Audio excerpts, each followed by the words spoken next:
নমস্কাৰ বন্ধুসকল, আজিৰ এই ভিডিঅ'টো শেষলৈকে নিশ্চয় চাই থাকিব, কাৰণ আজি মই এনে কিছুমান অভ্যাসৰ বিষয়ে ক'ম, যিবোৰ যদি আপুনি জীৱনত প্ৰয়োগ কৰে তেন্তে মানুহে আপোনাক সন্মান কৰিবলৈ বাধ্য হ'ব।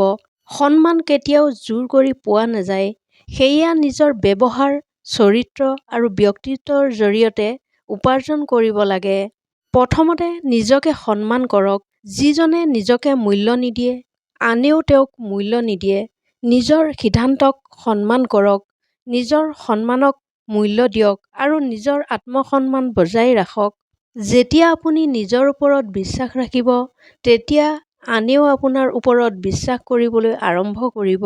কম কথা কওক, বেছি শুনক। বুদ্ধিমান মানুহে সকলো সময়তে কথা নকয়, তেওঁলোকে আনৰ কথা মন দি শুনে। এজন ভাল শ্ৰোতা সদায় সন্মান লাভ কৰে। যেতিয়া আপুনি মন দি শুনিব, তেতিয়া মানুহেও আপোনাৰ মতামতক গুৰুত্ব দিব। প্ৰতিশ্ৰুতি পালন কৰক। যি কথা দিয়ে সেই কথা ৰাখক। যদি আপুনি প্ৰতিশ্ৰুতি ভংগ কৰে, মানুহে ধীৰে ধীৰে আপোনাৰ ওপৰত থকা বিশ্বাস হেৰুৱাই পেলায়। কিন্তু যিজনে নিজৰ কথা ৰাখে তেওঁ সদায় সন্মান লাভ কৰে। সময়ৰ মূল্য বুজক। সময় পৃথিৱীৰ আটাইতকৈ মূল্যৱান সম্পদ।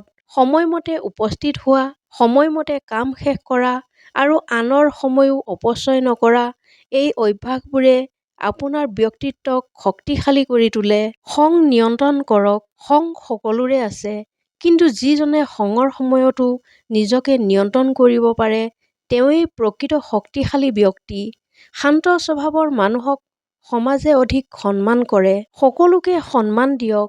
সন্মান বিচাৰিলে প্ৰথমে সন্মান দিব শিকিব লাগিব। ধনী দুখীয়া, ডাঙৰ সৰু সকলোকে সমান মৰ্যাদা দিয়ক। এজন সাধাৰণ মানুহকো সন্মান কৰা ব্যক্তিক সমাজে সদায় উচ্চ স্থান দিয়ে। গজব আৰু পৰনিন্দাৰ পৰা আঁতৰি থাকক। আনৰ সমালোচনা কৰি কোনোৱে ডাঙৰ হ'ব নোৱাৰে। নিন্দাই মানুহৰ চৰিত্ৰক সৰু কৰি তোলে। ইতিবাচক কথা কওক আৰু নিজৰ উন্নতিৰ ওপৰত গুৰুত্ব দিয়ক। সদায় নতুন কিবা কিবি শিকক। জ্ঞানেই মানুহৰ প্ৰকৃত শক্তি।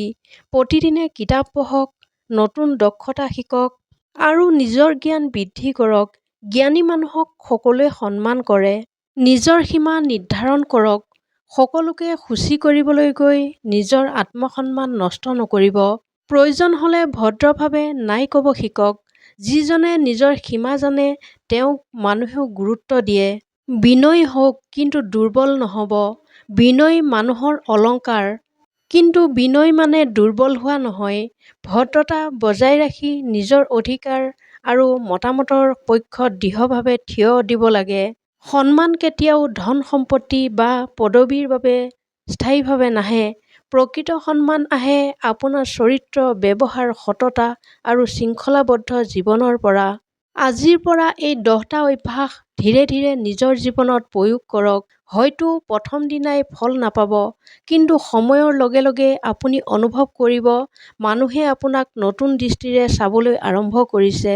ভিডিঅ'টো যদি আপোনালোকৰ ভাল লাগিল তেনেহ'লে চেনেলটো ছাবস্ক্ৰাইব কৰিবলৈ নাপাহৰিব। ধন্যবাদ।